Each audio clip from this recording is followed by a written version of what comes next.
يتميز المسار التنموي لعدد من الدول الصاعدة بظهور أعراض سلبية تتمثل في توسيع الفوارق بين الطبقات الاجتماعية. لذا فإننا حريصون على تلازم التنمية الاقتصادية مع النهوض بأوضاع المواطن المغربي، ذلك أننا لا نريد مغربا بسرعتين: أغنياء يستفيدون من ثمار النمو ويزدادون غنى، وفقراء خارج مسار التنمية يزدادون فقرا وحرمانا.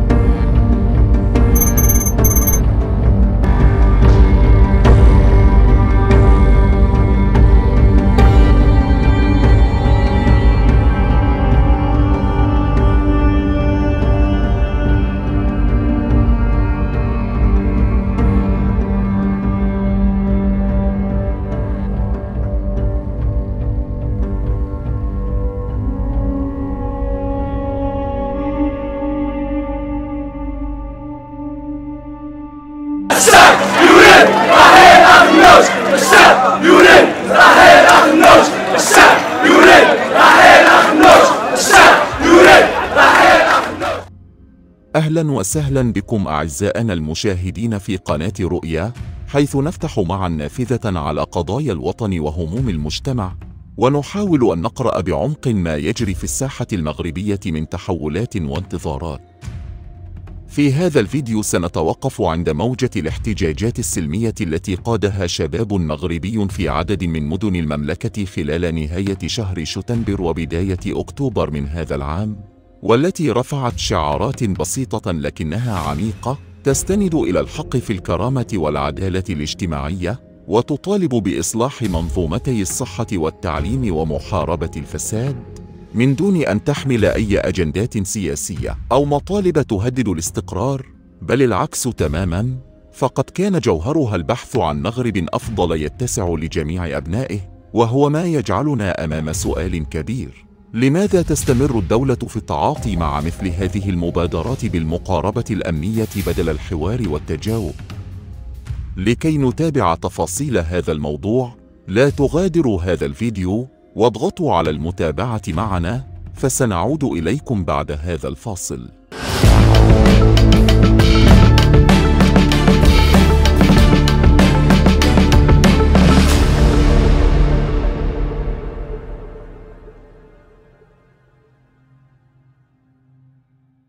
إن الشباب الذين خرجوا إلى الشارع لم يفعلوا ذلك بحثاً عن سلطة أو امتياز، ولم يربطوا أنفسهم بأي حزب سياسي، بل أكدوا أنهم ينتمون فقط إلى الوطن، وأنهم يحملون نبضاً اجتماعياً صادقاً يستحق أن يصغى إليه لا أن يقمع، خصوصاً وأن هذه المطالب نفسها وردت مراراً في خطب جلالة الملك محمد السادس، الذي شدد غير مرة على ضرورة إصلاح التعليم والصحة، وإرساء العدالة الاجتماعية والمجالية، والتصدي للاختلالات التنموية التي تجعل المغرب يسير بسرعتين، وهو ما يعني أن هؤلاء الشباب لم يبتكروا مطالب خارجة عن السياق الوطني، بل عبروا عما يؤكد عليه رأس الدولة منذ سنوات، ما يجعل المقاربة الأمنية المستعملة ضدهم غريبة ومتناقضة مع هذا التوجه الملكي الواضح. غير أنه مع الأسف ما تزال هناك بعض المناطق تعاني من مظاهر الفقر والهشاشة بسبب النقص في البنيات التحتية والمرافق الأساسية، وهو ما لا يتماشى مع تصورنا للمغرب اليوم، ولا مع جهودنا في سبيل تعزيز التنمية الاجتماعية وتحقيق العدالة المجالية. فلا مكان اليوم ولا غدا لمغرب يسير بسرعتين. إن الصورة التي جرى تسويقها مؤخراً عن المغرب كبلد يقمع احتجاجات شبابه السلمية ويفضل منطق الاعتقال على الإصغاء والحوار، صورة تسيء إلى ما بناه المغاربة طيلة عقدين من مصالحة وعدالة انتقالية، وتخدش مرة أخرى واجهة المغرب الحقوقي التي يروجها المسؤولون في الخارج. غير أن الحقيقة الموضوعية تفرض أن نؤكد أيضاً أن الاحتجاجات، وإن كانت سلمية ومطالبها مشروعة، فلا ينبغي لها أن تنحو منحاً تخريبياً يسيء إلى صورة الوطن ويضرب أملاك المواطنين ومؤسسات الدولة، فالوطن أولاً وأخيراً قبل كل شيء، والاحتجاج الحقيقي هو الذي يحفظ الأمن ويضع المطالب في إطارها المشروع. وفي المقابل، تبقى المسؤولية السياسية ملقاة بالأساس على عاتق الحكومة التي اختارت سياسة النعامة والتغاضي عن المشاكل الحقيقية، فكرست الاحتقان وفقدت قدرتها على الاستجابة لانتظارات الشعب. وما يجري اليوم يثبت أن الحكومة لم تساهم في الارتقاء بالوطن، بل أضحت عاملاً معيقاً للتطور، مما يجعل مطلب تنحيتها واضحاً حتمياً، حتى تفسح المجال لجيل جديد من الحكومات المواطنة القادرة على تحمل المسؤولية وتحقيق طموح المغاربة. الشعب يريد رحيل أخنوش، الشعب يريد رحيل أخنوش، الشعب يريد رحيل أخنوش، الشعب يريد رحيل أخنوش، الشعب يريد رحيل أخنوش. عليكم الخوت، حنايا اليوم هنايا تحت شعار واحد، الصحة والتعليم قبل أي حاجة. وكما قلت بزاف ديال البلايص كنضرب تحية للقجع كيفاش مقاد هذه الرياضة ومطلعها للسما. بغينا نشوفوا بزاف ديال القجع في المغرب، بغينا بزاف ديال القجع يشدوا الصحة ويشدوا التعليم، وما يبقاش النفاق وما تبقاش الحقرة. وراه هاد الدراري هادو راه هما المستقبل ديال هاد البلاد هادي. اوكي، الله يرحم لكم الوالدين. سلمية بلا عنف بلا والو، ولكن وصل لواحد الوقت اللي الشباب عنده واحد الصوت. الشباب ما غاديش تغمق عليه باش انك تشدو ولا تقمعو ولا دير فيه شي بلان. حنا بوجهنا باين، ما ميتمين ما والو، يعني ما كنقلبوش على صداع، كنقلبوا على الحل. والحل هو سيدنا يخرج بواحد الخطاب ويلقى الحل لهاد الناس هادو، حيت عينا ما نشوفوا دراري ما كيقراوش السبيطارات، ما كيداويوش. واخر حاجه غنقول، بركه ومن تخبيه مورا الاحزاب والجمعيات، راه هي دير الخير ثاني تسعى للسلطات، كلشي فيه الوجهيات حتى تسير الخيريات. بغينا المحاسبه دابا، لا تقولوا لي فات مات، ناسين الناس همومه وعينكم على الانتخابات. المصباح التراكتور ناقصينكم الطيارات، الكذوب والنفاق والحس الكابا بلا فرانات. وهاد الخواض الله يجعلوه في ميزان الحسنات. اختاريت ما نتباع وما نقلب صفحه جديده، حيت مقيديننا كاين بقرب راديو تلفازه وجريده. الخيل جالسه والحمير دايره التبوريده، بلغه المصريين غتخليونا على الحديده. سمعني وفهم قدام الحق لا تمتم، المسائل كتخدم وانت يا غارق في الهم. باش الشعب يتقدم خصو ما يتباعش بالدرهم، باش يدرم المدمدم ويدير علينا نفهم. اختاريت ما نتباع الكرش اللي ما تشبع، والقلب اللي ما يقنع عينه ما تدمع. واختاريت ما نسمع الكلام اللي ما ينفع، وبنادم اللي كيقمع طريقه ما تشفع. وديديكاس خويا كناوي من هذا الصباح. لا يمكن الحديث عن هذه الاحتجاجات دون التوقف عند أزمة الوساطة السياسية التي تعيشها بلادنا، إذ تحولت الأحزاب التي يفترض أن تلعب دور الجسر بين المجتمع والدولة إلى مجرد دكاكين انتخابية لا تتحرك إلا خلال الحملات، منشغلة بالمناصب والامتيازات، وفاقدة للمصداقية أمام المواطنين. لقد أصبح المواطن المغربي، وخصوصاً الشباب، يرى في هذه الأحزاب هياكل بلا روح، أصناماً لا تسمع ولا تنطق، ولذلك لجأ إلى الشارع باعتباره الفضاء الوحيد المتبقي للتعبير عن غضبه ومطالبه. وهذه مفارقة خطيرة تجعل مستقبل الديمقراطية المغربية على المحك. إن المطلوب اليوم من هذه الأحزاب هو أن تتحمل مسؤولياتها التاريخية، إما عبر القيام بأدوارها الحقيقية في التأطير والدفاع عن هموم المواطن، أو أن تغلق أبوابها ما دامت بلا فائدة. أما الفساد فهو الخطر الأكبر الذي ينخر جسد الدولة ويقوض كل مسار إصلاحي، إذ تحول إلى بنية قائمة الذات مترسخة في القطاعات الحيوية، تعرقل التنمية وتسرق الفرص، وتضع المغرب في مراتب متأخرة على مستوى مؤشرات الشفافية والحكامة.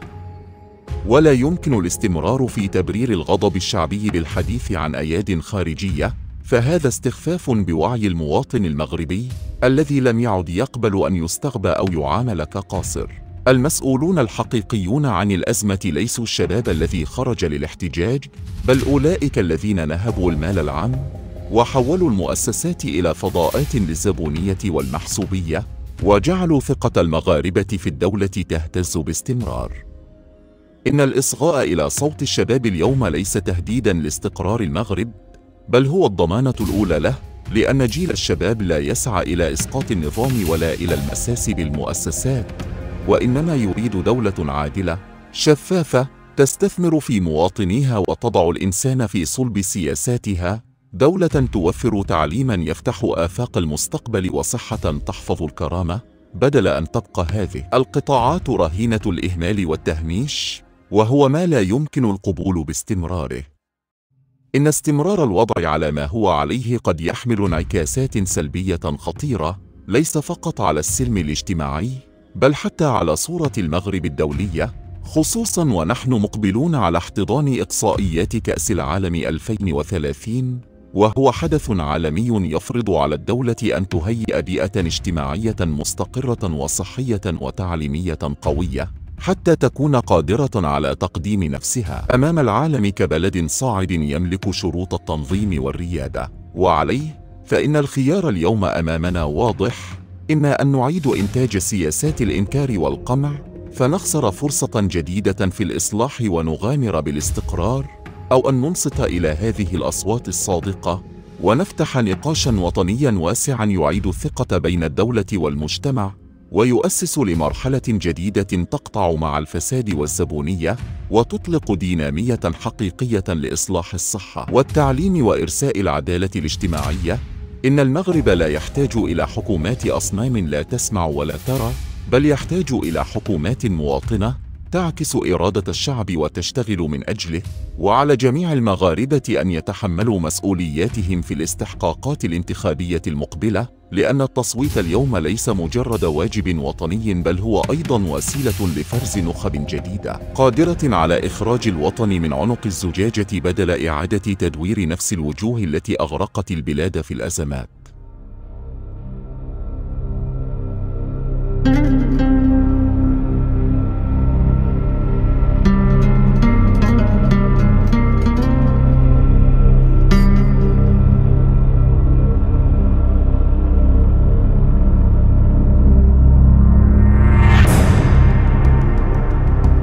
كفانا من المقاربة الأمنية التي لم تثبت جدوتها في أي زمن، وكفانا من استغباء المواطن المغربي بالحديث عن وعود كاذبة، وكفانا من تهميش التعليم والصحة اللذين هما العمود الفقري لأي تنمية، وكفانا من أحزاب لا تملك ما تقدمه سوى خطب خاوية، وكفانا من فساد ينهب مقدرات الوطن، وكفانا من الانجرار وراء محرضين من داخل الوطن وخارجه خدمة لأهدافهم لا أهداف الوطن.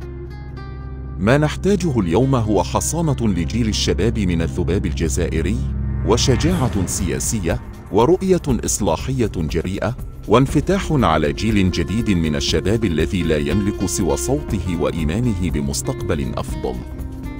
وفي هذا السياق يبقى الوقوف جميعاً خلف جلالة الملك محمد السادس نصير الإصلاح وقائد مسيرة التنمية ضرورة وطنية لتعزيز الوحدة ومواجهة التحديات. فممارسات بعض المسؤولين المنتخبين تدفع عدداً من المواطنين وخاصة الشباب للعزف عن الانخراط في العمل السياسي وعن المشاركة في الانتخابات، لأنهم بكل بساطة لا يثقون في الطبقة السياسية.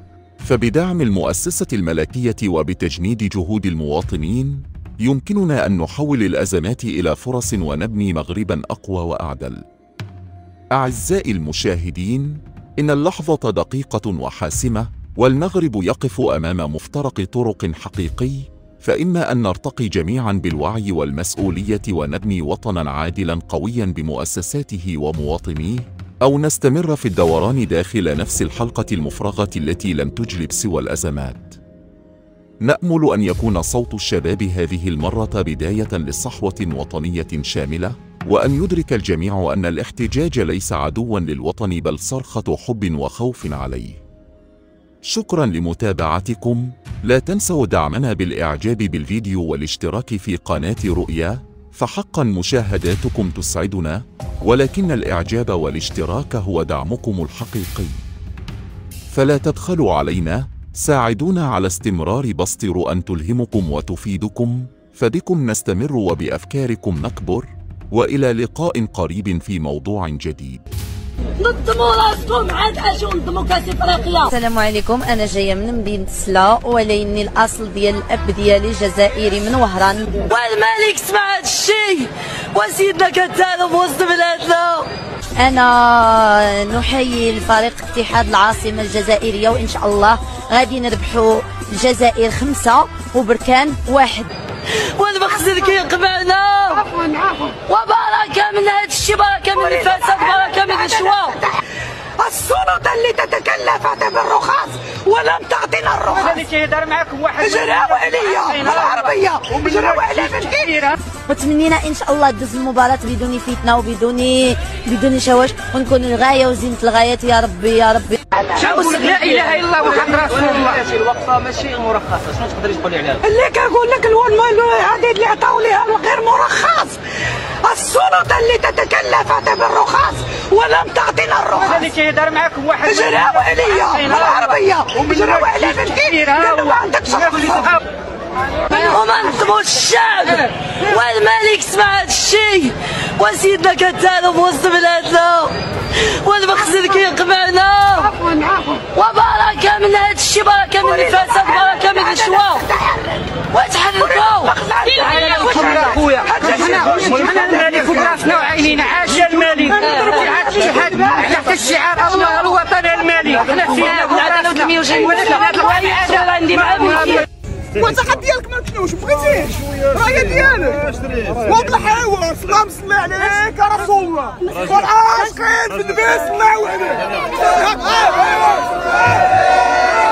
الوطن ديال شحارب. الوطن اش دير شحارب شنو اخو انت كتضرب على حقي. انا ما نقول لك نحيد لا اخنوش حتى شي واحد، هادو كاملين غير بياضيق في هاد الزمان.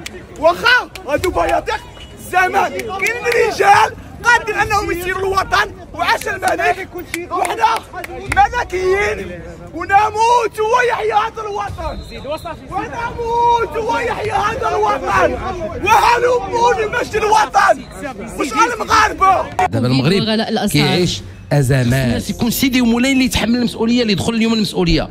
راه ماشي اللي يجي يجرب فينا بحال داك الحلاق يقول لك تعلموها اليتامى، تعلموها الحلاقه، تعلموها الحجامه، فريوس اليتامى. واش دابا حنا يتام باش يتعلموا فينا شي مسؤولين؟ علاش اللي ما قادش بالمسؤوليه وما عندوش مؤهلات للمسؤوليه لاش يقلب على المسؤوليه؟ لاش يدخل الانتخابات ولاش يدخل البرلمان ولاش يقلب واحد ويرغب ويزاوق ويجري ويقول انا بغيت نكون وزير؟ علاش بغيت انا ديروني في القائمه باش ناخذ المسؤوليه ديال هذه المؤسسه العموميه؟ علاش تتقلبوا على المسؤوليه ملي ما تكونوش قد المسؤوليه لا في التكوين ولا في العلم ولا في المعرفه ولا في التجربه ولا في التقوى؟ حنا كنتجو التعاسه في المغرب، كنتجو المواطن التعيس سبحان الله، كنفرحوا يعني كنتج تعاسه وفرحان، كنسبب مشاكل كبيره في الحياه ديال المواطن. عقلتي فاش قلت لك كنقلبوا على المواطنين نشوفوا درجه السعاده ديالهم غنلقاوها هابطه؟ راه كاين واحد الشركه دارت واحد الدراسه لقاو بان درجه التعاسه ديال المواطن المغربي وصلت الى حد لم يصل لها المواطن في التاريخ. كان تيسحبني المسؤول ملي كنسمع وزير، كان تيسحبني وزير هو من اذكى الاشخاص في المغرب، من احسن الاشخاص اللي قراو في المغرب، من احسن المدبرين اللي كاينين في الرجال ونساء المغرب. ما كنصدقش انهم يكونوا جاهلين وياخذوا قرارات بلا ما يكونوا كيحيطوا بجميع المواضيع اللي كتعلق بداك القرار اللي غياخذوا. ما كنستوعبش هذه المساله هذه. تنقول لا، راه خداو قرار، هما راه مسؤولين. راه خص الناس يكون سيدي ومولاي اللي يتحمل المسؤوليه، اللي يدخل اليوم المسؤوليه.